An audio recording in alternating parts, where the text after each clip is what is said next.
So obviously the news out of Gaza is just horrible. But we thought, this is the last show of the week. We will at least end the Gaza famine coverage on an inspiring note, if not a happy one, an inspiring one.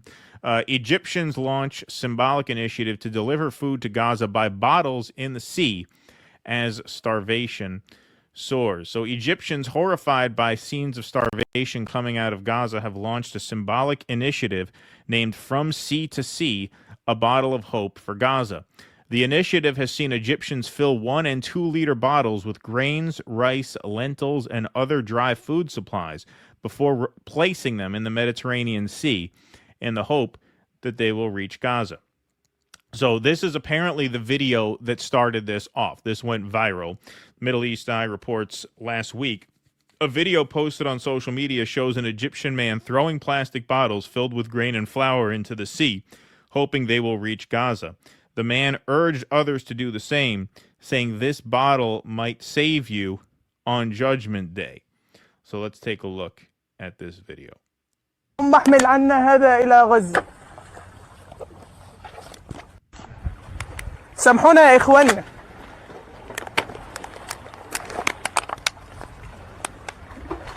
سامحونا.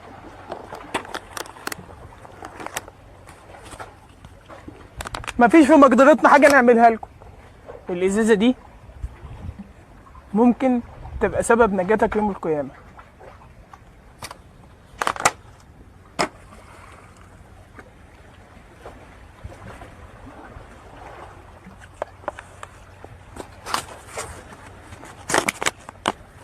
اللهم كما حملت نوحا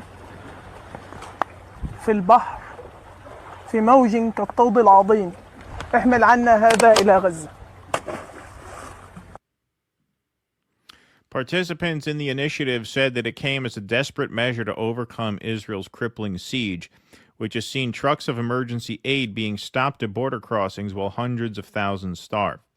Those taking part have also called on people in countries bordering the Mediterranean, including Libya, Tunisia, Algeria, and Morocco, to get involved. So here is a reaction to this movement. It has kind of created a trend, mostly on TikTok, but on Instagram to an extent as well.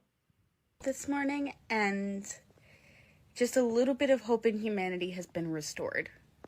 In a movement that is now being dubbed Bottles to Gaza, people in Libya, Egypt, Tunisia, Algeria, and Morocco are all filling empty water bottles with rice, lentils, beans, and then they are tossing it into the sea, hoping that the currents bring it to Gaza.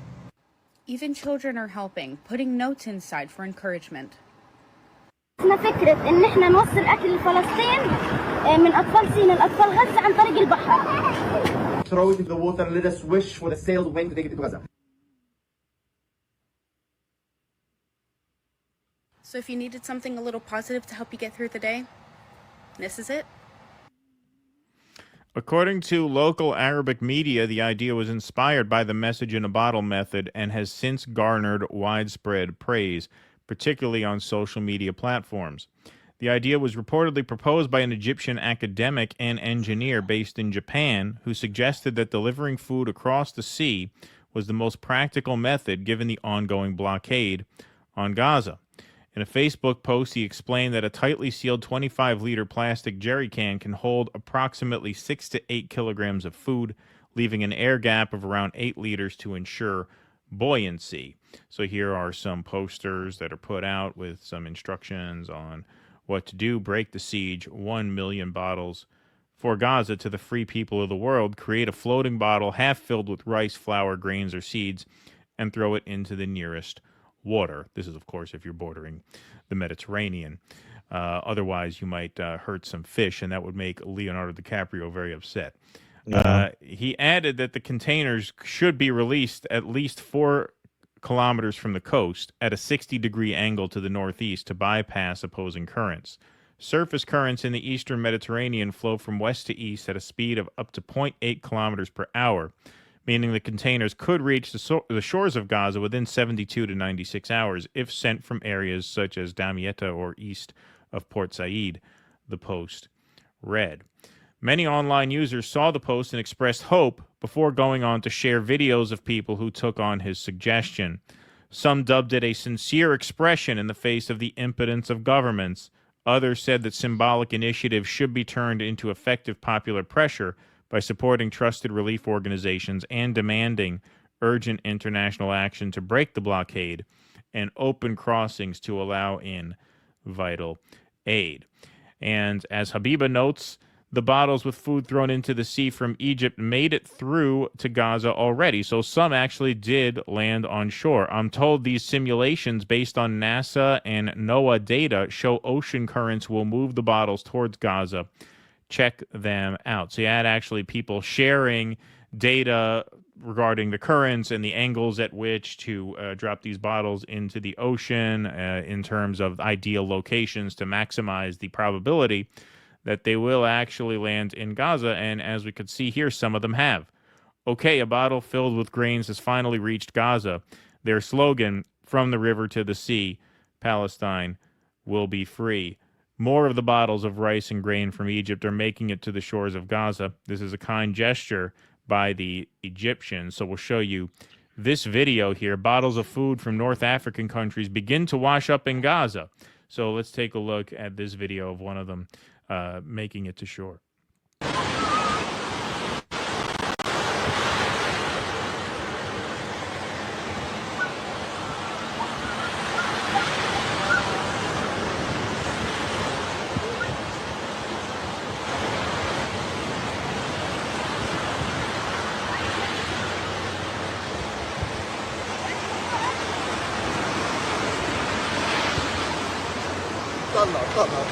طلع انا متحط طلع تعال شكله هذا مش عارف من اي دوله زينا الله هات بس سكين عشان نمسح نطلع الورقه ايش فيها جراي.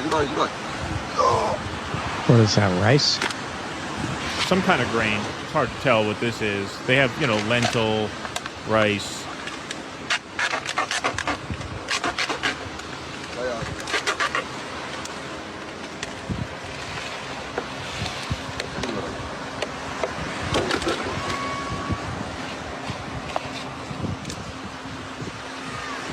بسم الله من مصر إلى غزة ربنا يفرجها عليكم ونحبكم. تحيات للشعب المصري، تحيات للشعب المصري وتحيات للسيسي الله يسعد دينكم. عدس اليوم عدس. So Sarah Wilkinson posted viral videos of bottles of grain thrown into the sea. Some of the bottles to Gaza might just make it. A video went viral that showed an Egyptian man throwing plastic bottles filled with rice, pasta, lentils into the ocean, hoping that they would float to Gaza.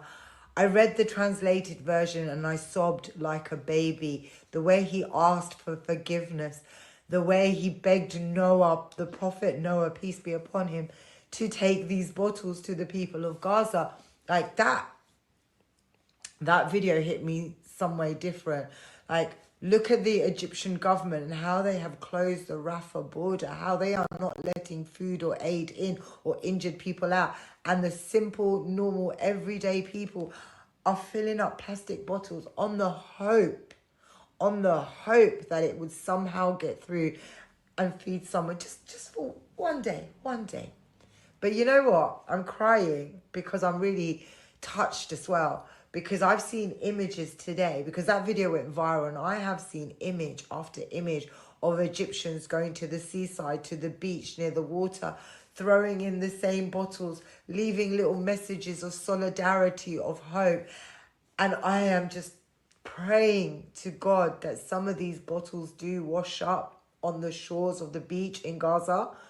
But even in itself, this act, this simple act of solidarity, what international governments, including Muslim governments, have stood by while the Palestinian people are forcibly starved. It's not a famine, they're forcibly starved.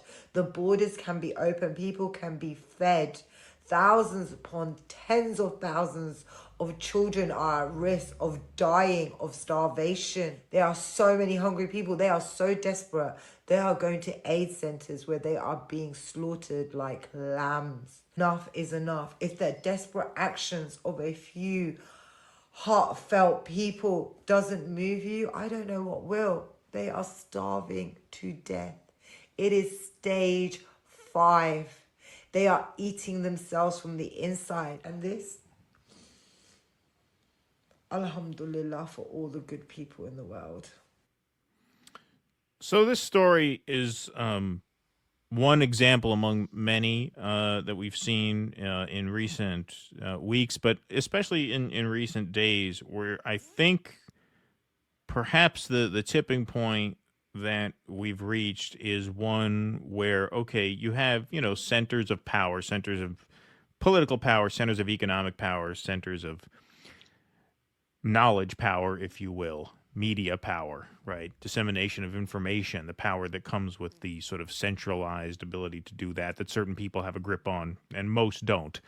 But when you look at the amount of people who can see very plainly now the truth for what it is, including here in America, where only 30% now approve of Israel's actions, down from well over 50 in October of 2023, to states around the world now saying that they are gearing up to recognize a state of Palestine at the UN General Assembly meeting in New York this September, which we are going to try to get press access to. What you're seeing here is a tipping point where I think truth is starting to spread much faster than these centers of power can act to contain it. Like they're just not able to act quick enough to contain the spreading of the truth. There's a great scene in the play Doubt where the priest is completely different context, obviously, but he's lecturing one of the nuns that to spread false rumors about someone is like to go up to the roof of an apartment building and cut open a pillow, and the feathers just fly everywhere faster than you could do anything about it. Once you cut the pillow open and once the feathers fly out all over the neighborhood, it's too late to contain it. Whatever was in that pillow is gone. I think the truth of what's happening is that right now. I think it is too fast for them to contain, to the point where even these people who live under these governments who gaslight them, just as our government gaslights us, just as a lot of these European governments gaslight their own people, none of it's working anymore. None of it's working anymore. And that's part of why I thought it was so important to cover Brazil's withdrawal from the IHRA, to make a statement that you're not going to bully us into silence by calling us anti-Semites, right? Or by insisting, as Bernie Sanders does, well, they have the right to defend themselves, as if this is anything resembling self-defense. It's just not working anymore. It's just not working anymore. Too many people are wise to it, and too many people feel too compelled to act. I think that's what we're starting to see now in these last few days, especially. And it feels so strange to say it as people who have covered this now for almost 2 years straight. But as you said in a previous show, the cross that a lot of us have to bear is that we are the first to notice things that the world catches up to when it's usually too late. Yeah, that's the gig, man. That's the activist gig. You're always going to be a Cassandra. No sooner is the world going to come around to your point of view on one thing, always years after they should have, and years too late to prevent the suffering that you were trying to prevent when you started speaking out about it. It's going to be another thing. As soon as you've won that, that's the gig. That's the activist gig. That's why a lot of people can't handle it long term. They burn out on it. They get too frustrated about it. But I think it's very rewarding in the end. That's the job, man. That's your role. Accept it. Be glad that in the end, you will accomplish something. It can just be a hard road, right? When I see the conversation changing, I know that the people who thought the way that we did, who wouldn't shut up about this, we're the reason. Right. We are the reason. If we all had just been like, yeah, it's complicated. What are you going to do? Yeah. You think this never Canada, UK, France would all be on the verge of recognizing a Palestinian state? Right. As far as Egypt goes, is a very good example of why the West has made sure not to allow real democracy, to establish itself in that region. And it is one of the main things that Zionist propagandists, just Western chauvinists generally, use as evidence that these people are, even if they don't phrase it in that way, backwards. They're backwards, they're ignorant, they're uneducated, they're in the Middle Ages. The reason that they have these authoritarian autocratic governments is that we overthrew any attempts they ever made to have Western style democracies. Because if they do have those democracies, they're going to let the aid trucks into Gaza. They're going to open up the Rafah border. There was a lot of, going to what you were talking about the way they gaslight their own populations. A lot of Zionists were very heartened. They were spreading around these videos of when the foot flotilla tried to go in, them being attacked by Egyptians. There were always collaborators with the regime. One, that doesn't mean it represents the Egyptian people.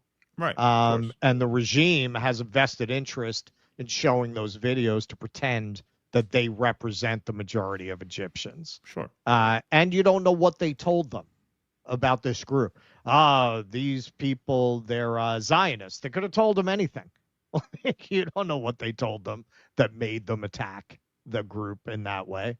This is where you see the actual people. In terms of if you're a radical / revolutionary, the real question when you see this kind of a contrast between the decency of the people and the amorality and underlying illegitimacy of their government and how much their government does not represent them, this is really the question. Like, how do we, because this isn't just a problem in Egypt, there's a problem in America, there's a problem everywhere. Our governments do not represent us worldwide, with some, arguable exceptions, very few. What do we do about it? Back in the 60s, back in the 70s, we're going to meet Uhuru, who are like among the last survivors of that tradition of thinking globally in terms of worldwide revolution, in terms of solidarity, not just among classes in one country, but among classes in all countries. How do we do that? How do we construct that? How do we create solidarity with these Egyptians throwing these bottles into the water? That is the challenge of our time for people who have the aspirations that we do. Yeah, and I think the challenge is getting people to prioritize what's important as opposed to getting distracted by what's not important. Because when you look at public opinion... That's why we didn't cover Sidney Sweeney. Exactly, yes. Well, yes, exactly. I mean, when you look at public opinion, the wisdom of crowds generally holds up. I mean, on this, the public has turned against Israel in a massive way. So why is it? And that was true to an extent, not to as large an extent as now, but still you had majority opposition to Israel going into the election of 2024. Most of the public had turned on them by that point. Right. Okay, so how do you get to a point then, if most of the public is anti-Israel, how do you get to an election between two staunchly pro-Israel candidates in Kamala Harris and Donald Trump? Well, the way you get there is because people have been distracted into caring about other things that don't matter as much. And that's the other thing about this genocide that I think is an exception to that. It affects people so viscerally that they're just not able to look away from it. That's the importance of someone like Miss Rachel going out and spreading the word, because she's activating a group of people like the Instagram moms who are generally pretty apolitical. Right. Now they are compelled to act on this. And by act, I don't necessarily mean that they're going to go join the Freedom Flotilla. I mean, they may take this into consideration when they decide who to support and who not to. We're not going to get too into the weeds of the vote that Bernie brought to the floor on suspension of offensive aid to Israel, but you had, for the first time, a majority of Democrats vote to block aid to Israel, and the ones that don't Where they think they're going in a Democratic primary, I don't know, because right now fewer than 10% of Democratic voters support Israel's actions. So you got a guy like John Ossoff who votes to continue arms to Israel. He's been making a lot of noise like he's going to run. I don't know where you think you're going in a party that has 90+% opposition to Israel. The only play you have at that point is to distract them into voting based on some other issue, right? Because if they actually prioritize this, then there's no way we can lose. But the reason we don't win is because the establishment tricks us into obsessing about, a bimbo who lost a fucking swim meet one time, to a trans swimmer, and that's how you get to this point. Yeah. Yeah. All right. Keaton. Yes. You have good genes, man. Yeah, I have good genes. Yes, exactly. Yes. Please clap.